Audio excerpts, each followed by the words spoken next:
वालेकुम जी। आज हम बना रहे हैं सरसों का साग।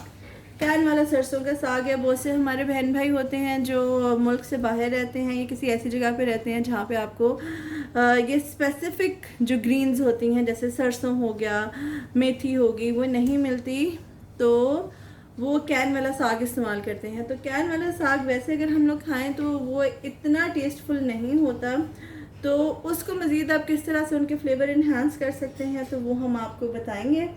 तो ये है जनाब, हमारे पास 2 कैन हैं सरसों के साग के, जो कि 450 ग्राम्स हैं, तो टोटल 900 ग्राम्स हमारे पास पका हुआ साग है। ये थी जनाब हमारे पास 1 बंच ऑफ स्पिनच। पालक थी जिसे मैंने 4 to 5 ग्रीन चिलीज़ के साथ ही बॉईल किया और बॉईल करके इसको अच्छी तरह से इसका स्मूथ पेस्ट बना लिया। ठीक हो गया।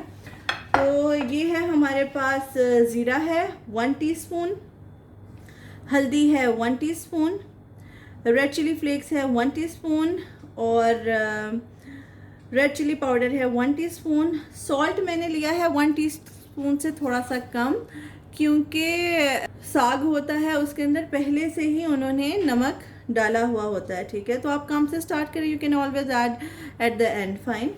तो ऑयल लेंगे हम तकरीबन 2 टीस्पून्स, 2 टेबल स्पून्स है, और बटर लिया है मैंने 100 ग्राम्स, जो कि 4 से 5 बड़े चम्मच मक्खन के होंगे। ठीक है, तो साथ ही मैंने लिया है 1 लार्ज टमाटो, उसको पील किया है, पील करके उसके स्लाइसेस कर लिए हैं। उसके बाद है हमारे पास गार्लिक, एक पूरा हेड था जिसे मैंने अच्छी तरह से ग्रेट कर लिया है। उसके बाद हमारे पास है अनियन, 2 स्मॉल अनियन हैं, इनको मैंने स्लाइस कर दिया है। लेट्स गेट स्टार्टेड जी। तो पैन मैंने हीट होने के लिए रख दिया है। अब इसमें डालूंगी मैं oil, 2 table spoon of oil, और साथ ही मैं इसमें बटर ऐड कर दूंगी अपना।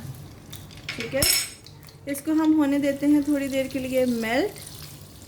ये हो रहा है गरम, हम डालेंगे बीच में ज़ीरा और इसे करेंगे थोड़ा सा फ्राई।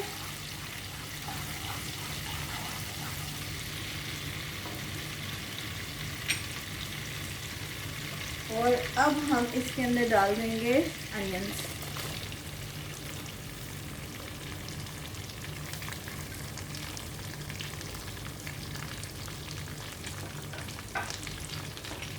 और अनियंस का हम लोग ब्राउन होने तक का इंतज़ार करेंगे। साथ ही मैं इसमें सॉल्ट भी ऐड कर रही हूँ ताकि हमारे प्याज ज़रा अच्छे से जल्दी से ब्राउन हो जाए।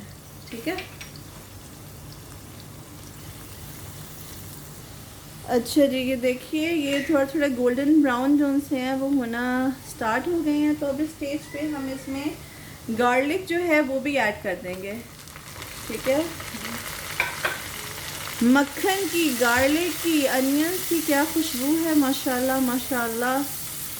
तो ये इसके साथ ही अब थोड़ा सा फ्राई होंगे और खुशबू बहुत ही ज़बरदस्त खुशबू आ रही है। तो चलें, जब तक ये थोड़ा देर और होते हैं ब्राउन, हम बीच में डाल देते हैं 1 teaspoon of haldi, 1 teaspoon of red chilli flakes and 1 teaspoon of red chilli powder. अच्छा, मैंने जो ये रेड चिली पाउडर और ये सब लिया है वो 1 टीस्पून जो मैं आपको बता रही हूँ वो लेवल करके जो प्रॉपर टीस्पून होती है वो। ठीक है, तो जो हम लोग नॉर्मल घर में इस्तेमाल करते हैं हम वो फुल भर भर के डाल रहे होते हैं, तो वो जिस वक्त आप अगर उस हिसाब से डालें तो काइंडली थोड़ा ध्यान कीजिएगा कि ज़्यादा ही नमक या ज़्यादा ही मिर्चें ना हो जाएं। ठीक है, क्योंकि कैन के अंदर पहले भी हैं। तो ज़बरदस्त सी खुशबू आ रही है, ज़बरदस्त। और अब हम बीच में डाल देते हैं अपने टमाटर। अब इन टमाटरों को हम इसमें चला लेंगे थोड़ी देर के लिए, 2 to 3 मिनट हम इसे कवर करेंगे ताकि टमाटर अपना पानी छोड़ दें और अच्छी तरह से गल जाएं। तो अब हम इनको गलाते हैं। ये मैंने मिक्स कर लिया और अब मैं इसे हाई फ्लेम के ऊपर ही गर्म होने दूंगी। अभी तक हमने सारा काम हाई फ्लेम पे किया है। देखिए 2 से 3 मिनट के लिए हमने इसे कवर किया था, बीच में एक दफ़ा मैंने इसे चलाया है। और अब इसे ये अच्छी तरह से टमाटरों को आप ब्लेंड कर लें। सॉफ्ट हो गए हैं इनको अच्छे से आप पका लें।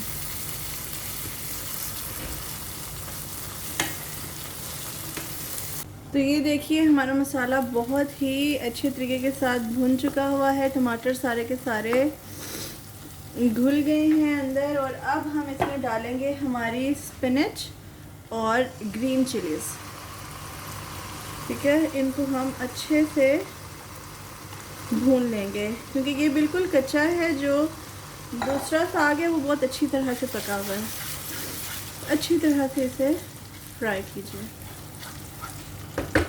इसको अब हम पहले सिर्फ पालक और ग्रीन चिलीज़ की पेस्ट को हम 2 से 3 मिनट के लिए हाई फ्लेम के ऊपर अच्छे तरीके के साथ फ्राई करेंगे। ये देखिए अब हमें तकरीबन 3 मिनट हो चुके हुए हैं इसे अच्छी तरह से भूनते हुए। और ये देखें साइड पे थोड़ा थोड़ा मक्खन जो हमने डाला था वो आना शुरू हो गया है। ये देखें बिल्कुल आराम से ये अंदर चल रही है। ठीक है, यानी साइड्स उसने छोड़ दी हुई हैं, ऑयल आ गया है। अब हम इसमें डालेंगे हमारा कैन साग का।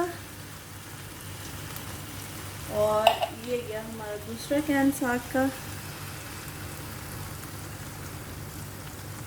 इसको भी हम अच्छी तरह से अब भूनेंगे तकरीबन 5 मिनट के लिए।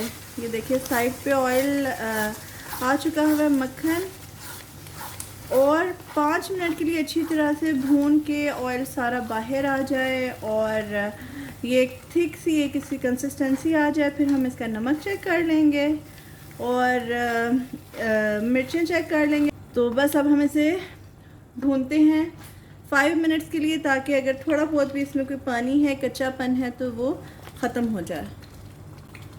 अच्छा जी, तो ये देखिए हमारा जो साग है वो बन चुका हुआ है। ये देखें साइड पे इसके ऑयल आ गया है। अच्छा, अब जब आपने ये 5 मिनट के लिए इसे भूनना है ना, तो आपने इसे स्लो आंच के ऊपर भूनना है। ये देखें मेरी उंगली के ऊपर गिरी हैं छींटें और फिर बहुत मज़ा आया है मुझे। तो इससे पहले कि आपको भी मज़ा आए, पहले तेज़ आंच पे इसे फ्राई करके और उसके बाद फिर आप ऊपर से यूँ कवर करके बिल्कुल लो फ्लेम के ऊपर रख देंगे और हमारा साग रेडी है। बस से प्लेट करेंगे। देखें साइड पे उसने वो मक्खन छोड़ दिया हुआ है। ठीक है, इस स्टेज के ऊपर आप अपना टेस्ट टेस्ट कर लें और उसके बाद ये रेडी है प्लेटिंग के लिए। मज़ेदार सा साग हो गया है हमारा रेडी। इसको एंजॉय कीजिए, अपना फीडबैक दीजिएगा, दुआ में याद रखिए, अपना ढेर सारा ख्याल रखिए। मिलते हैं किसी और रेसिपी में। अल्लाह हाफ़िज़।